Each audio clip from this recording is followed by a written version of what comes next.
welcome everybody. I am so happy to have everyone join us today for our webinar with Ascend Hospice, where we're going to talk about hospice care, a broad overview. So the goal of this talk tonight is specifically to give you an introduction to hospice care, the types of services that hospice provides, what hospice is for. We're going to talk about some questions that are commonly asked of people that are starting to join hospice, and we're going to get started with that. And we're very lucky because we have Katie Sharp here, who is the Director of Case Management for Ascend Hospice, joining us today, and we're very grateful for you to be here, Katie. Thank you so much. Glad to be here. Hi.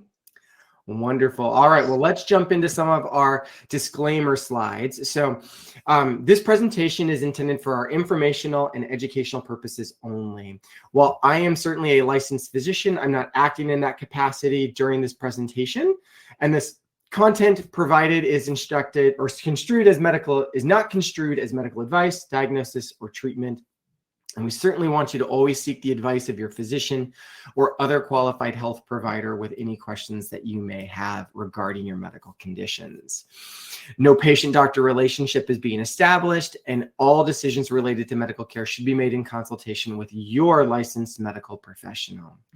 All right. So a little bit about me at Wellspring Healthcare. We certainly believe in the power of compassion, effective communication, and empowering education to transform lives.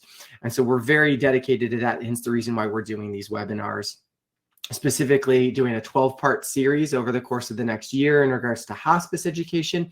But then every month we also do a general educational webinar as well. So we're always happy to have you join us for those. So certainly we want you to keep in touch with Wellspring Healthcare, and that is through William, our medical assistant.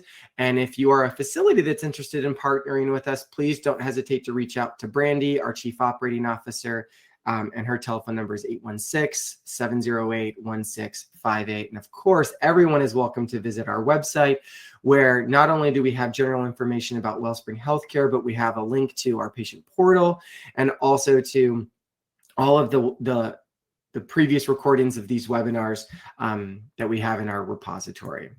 Now, also, we want to make sure that you're keeping in touch with Ascend Healthcare. And so we can reach out to Chris Cole at Ascend Health, and her website, her email address is there. And then, of course, the Ascend Health website is there, along with our main office phone number. So we're always happy to try and help in any way that we can. And Ascend really wants to be there to help you with your hospice needs. So with all of those out of the way, let's go ahead and jump into hospice care in overview.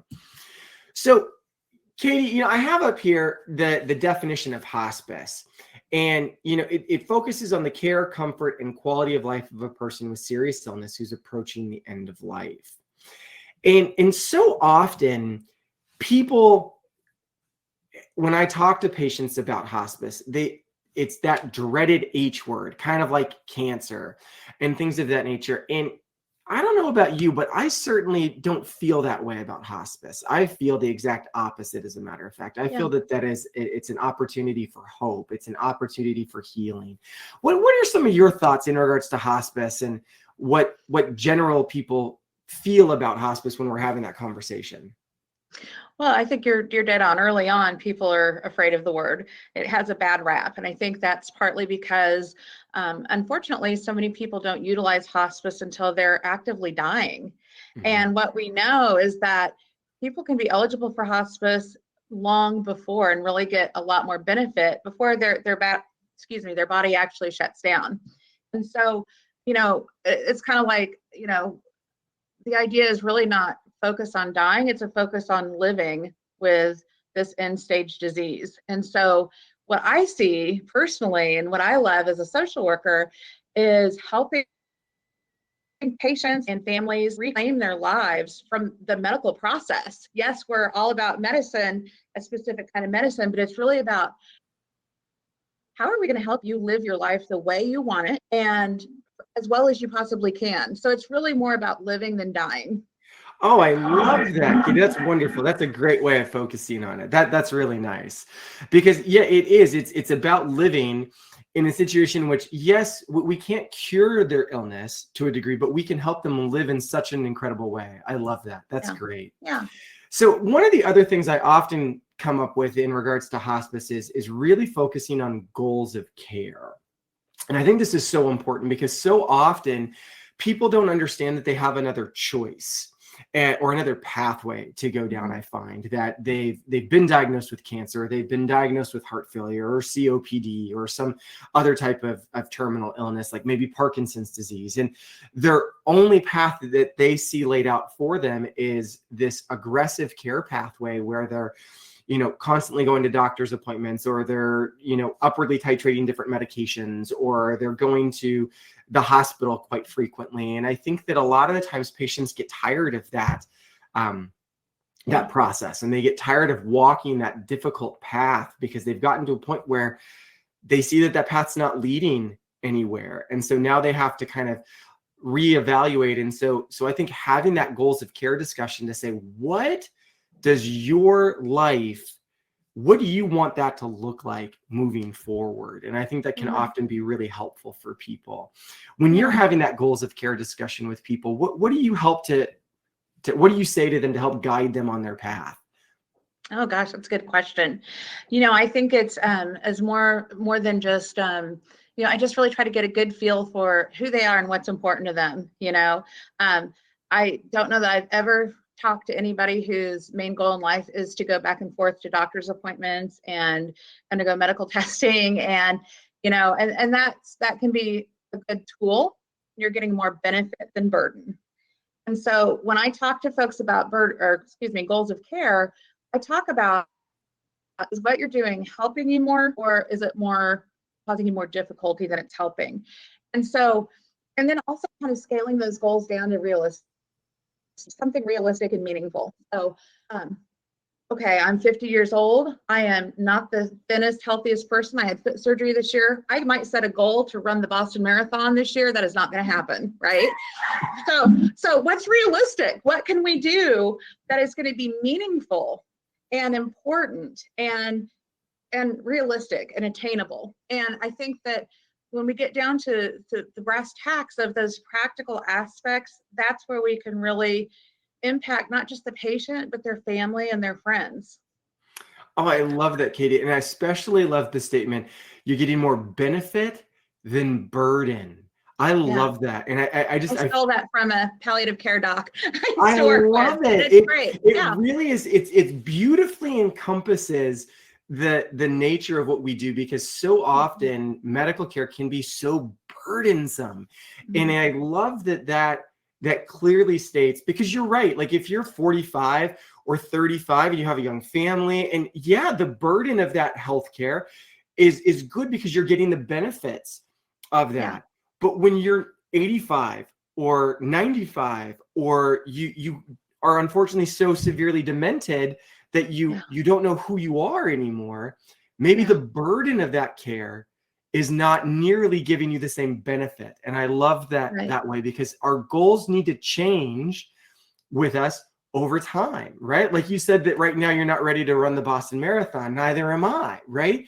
But if we set a goal to maybe walk a 5K by the end of this year, or do a half marathon by September, like these are things that are attainable goals. So very, very appropriate there. I love that statement. All right. If I could add something else, attainable, and also in the here and the now. Instead of focusing on what might happen 2 months from now, 3 months from now, 6 months from now, we can help you reach some really meaningful goals today, this week, I love it. And I think that dovetails so nicely into this next slide about, these are some statements that patients have made to me over my career in regards to these conversations with hospice. And they say, I'm not ready to give up. Is hospice right for me? Or my family wants me to keep fighting, but I'm tired. And I think that these go so nicely into what we just talked about in regards to that benefit and burden aspect, because, a lot of the times I hear this, I'm not ready to give up, but hospice isn't giving up. Hospice is being aggressive in regards to a new goal. So we're changing our goal and we're reevaluating that goal and trying to help you to live that best quality of life that you can in the immediate period of time. Mhm. Now, this second question here, my family wants me to keep fighting, but I am tired. And I see that one a lot because it's a challenge. A lot of the times those patients have walked that long road. They have been dealing with that burden for a long time. And as a loved one, certainly you're going through that with them to a certain degree, right?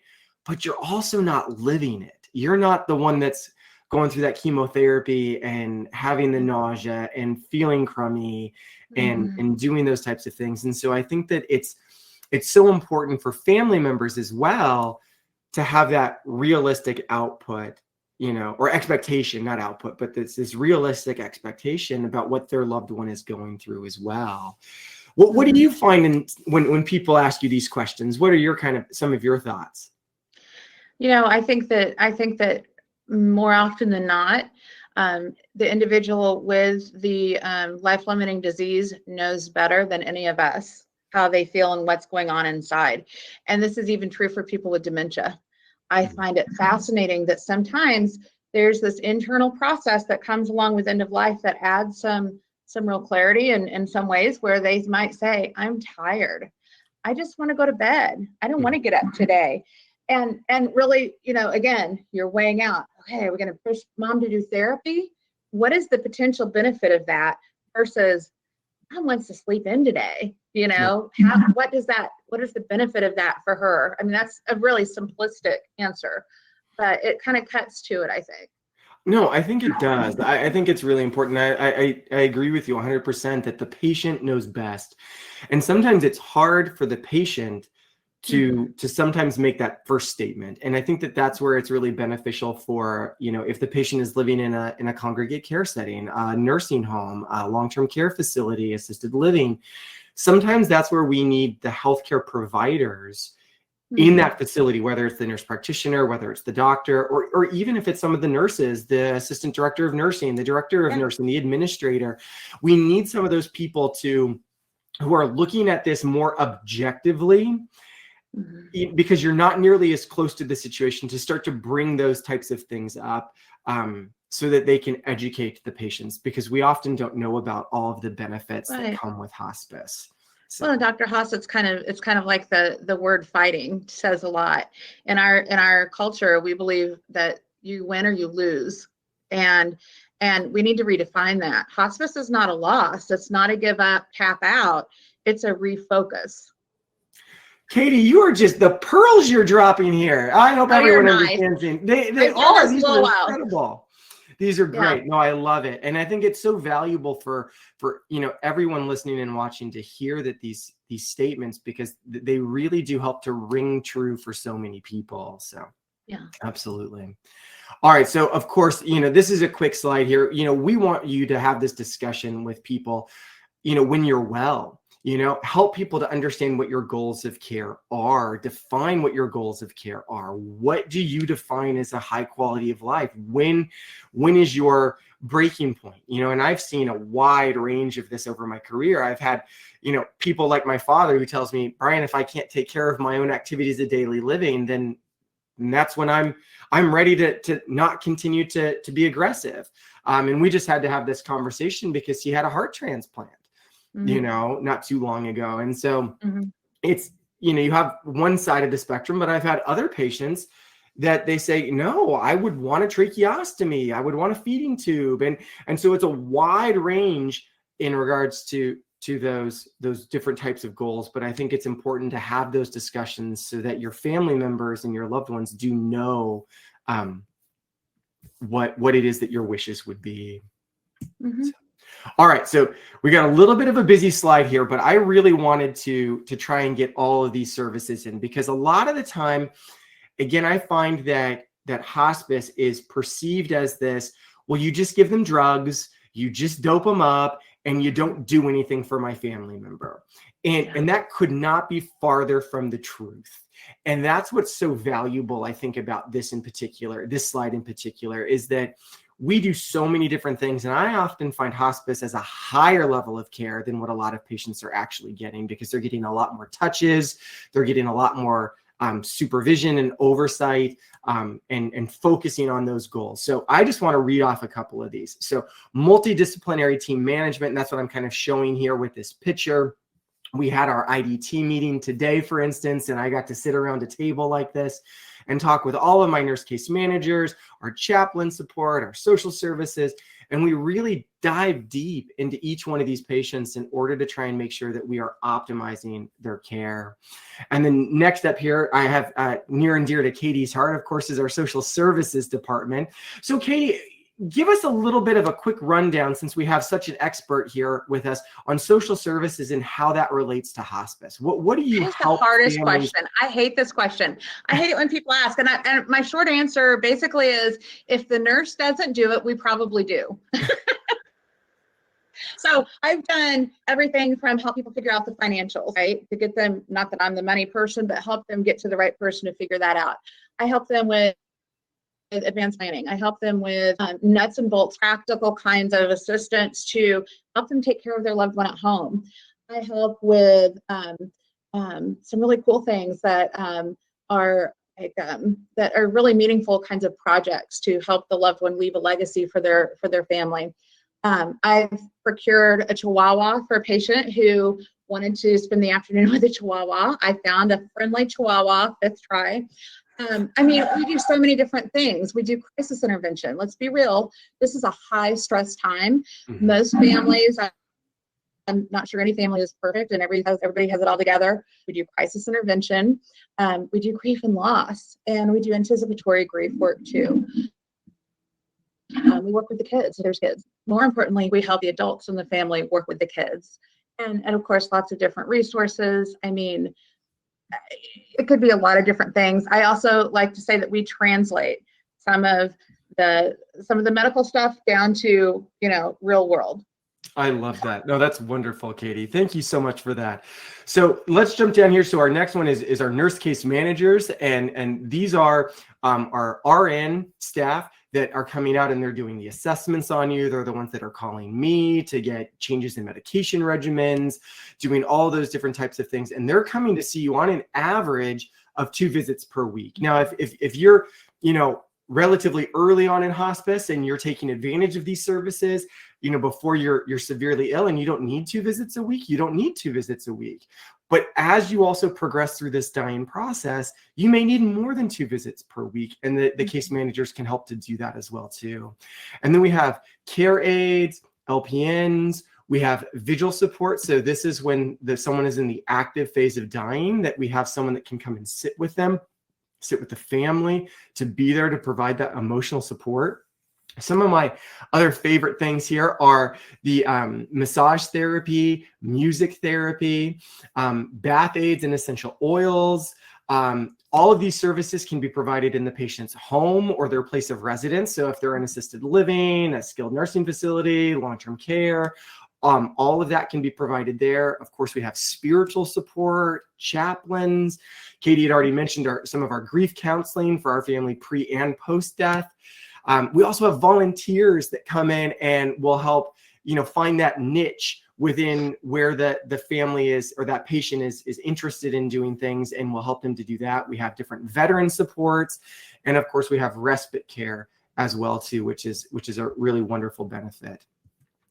So I want to dive deep a little bit more into some of these called symptom management. So again, I'm starting with morphine and Ativan because these are medications that are very beneficial during the dying process, because we want to alleviate pain, we want to alleviate suffering, we want to alleviate anxiety, and morphine and Ativan are great tools to be able to do that, but they're not the only tools. Right. And so one of the questions that we had talked about before is, are you just going to dope up my family member? And so morphine and Ativan certainly can have that effect. But our goal is to balance that so that we're not having so much confusion. We're not having those types of problems, but we're balancing the anxiety and we're balancing the other aspects. We also have massage that can certainly help with pain, suffering. We have that emotional support, because I'm sure everybody can relate to the fact if something's been going on difficult in their life and they've had an opportunity to talk about it with someone that they care about, that can be a massive relief. We talk about that weight being lifted off of our shoulders a lot of the time. And I think that emotional support is so huge. And I think that that's something that, Katie, you and your team just really succeed at. Not just for the patient, but for their loved ones. And I think that, it occurs to me, this is what Medicare has gotten right. The hospice benefit, it is truly treating not just the disease or not just one piece of the body, but it's really giving that multidimensional, interdisciplinary, whole person kind of holistic care. I'll pop into the other benefit I see with hospice is that close monitoring and care. Well, you have a nurse that gets to know you. With Ascend, we really try to keep the staff consistent. They get a baseline. They're tweaking things along so that we manage those symptoms gently before they become a big issue where we need to hit it with the big guns. There's going to come a time, like you mentioned, that's the active dying process. That makes sense, but that's kind of our last resort usually. Absolutely. No, very much so. Very much so. And I think, again, like you said, we're not just treating the patient, we're treating the family as well too. And I thought that was so great. I actually got to speak with one of our music therapists today. And, she was telling me about this incredibly heartwarming story where she was able to take a heartbeat recording. And then the family had mentioned that I believe the song was, I'm horrible with music, but it was like A Wonderful World.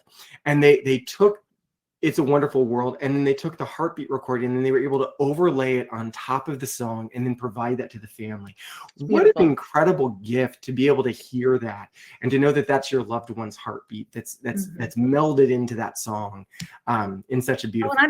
And I don't want to miss what you have in the middle there about having the plan be patient and family driven.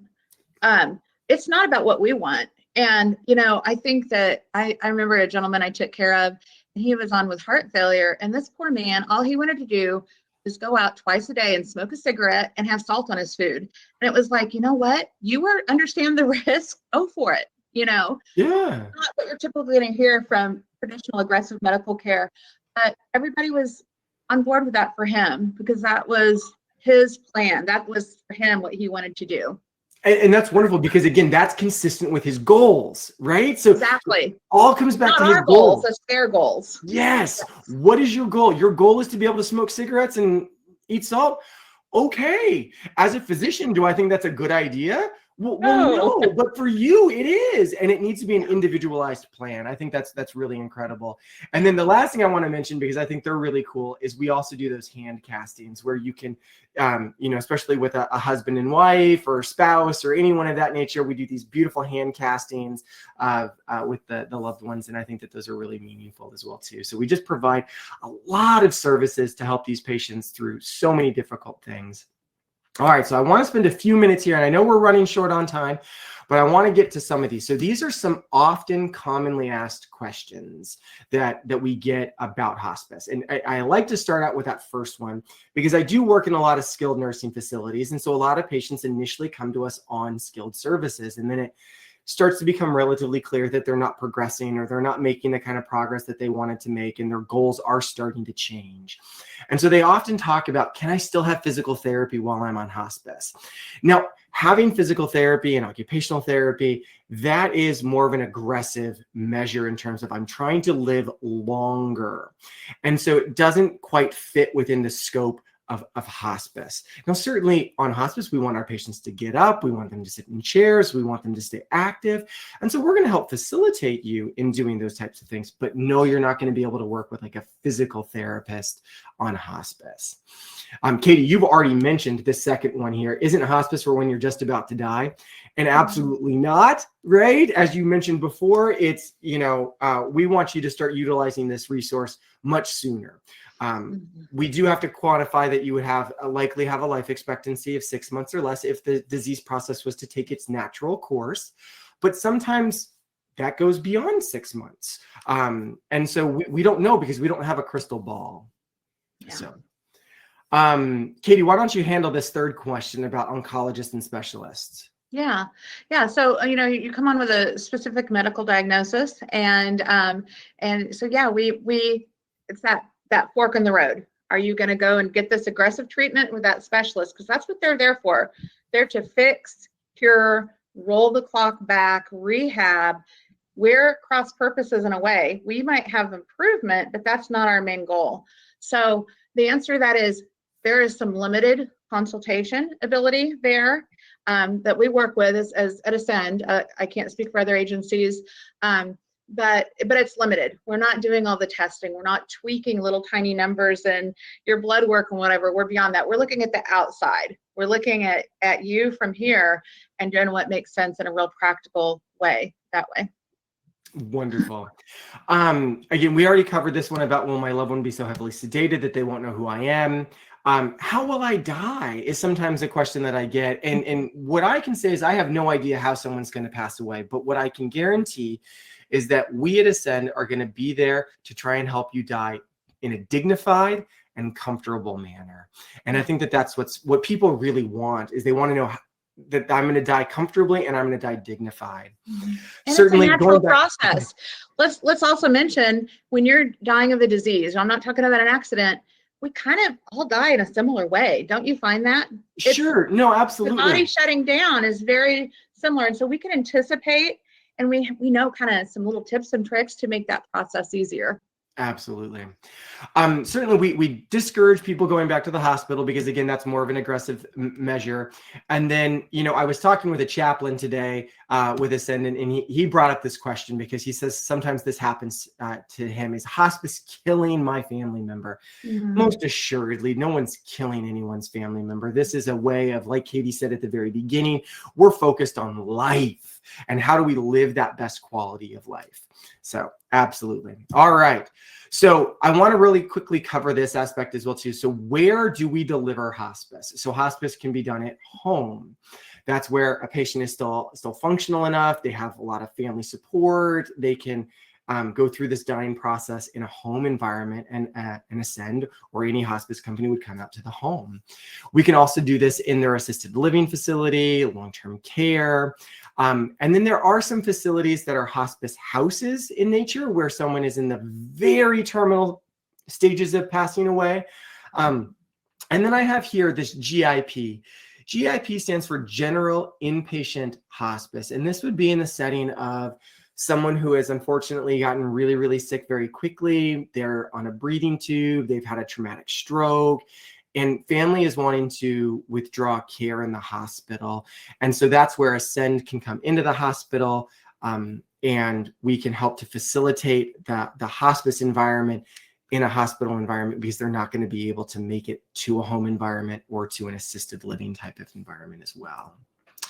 All right. So next month, we are going to talk about the emotional and psychological aspects of end-of-life care. So you can register for that at wellspringhealthcare.org. And that will be part 4 of our 12-part series. This month was part 3. If you missed parts 1 and 2, I want you to go back to the website at wellspringhealthcare.org. Go to videos up under the About section, and you can watch those there as well. And that will link you to our YouTube page.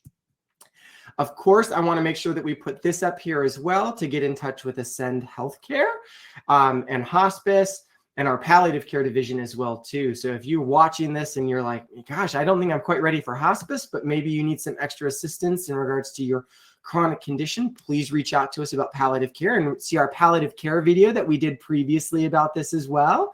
And reach out to someone at Ascend and we'd be happy to help you. And of course, we've got keeping in touch with Wellspring Healthcare and me, Dr. Haas, and our staff. And we go to different facilities, and we're always looking for new facilities that would like to partner with us. So please reach out to us, and we're happy to try and help you in any way we can.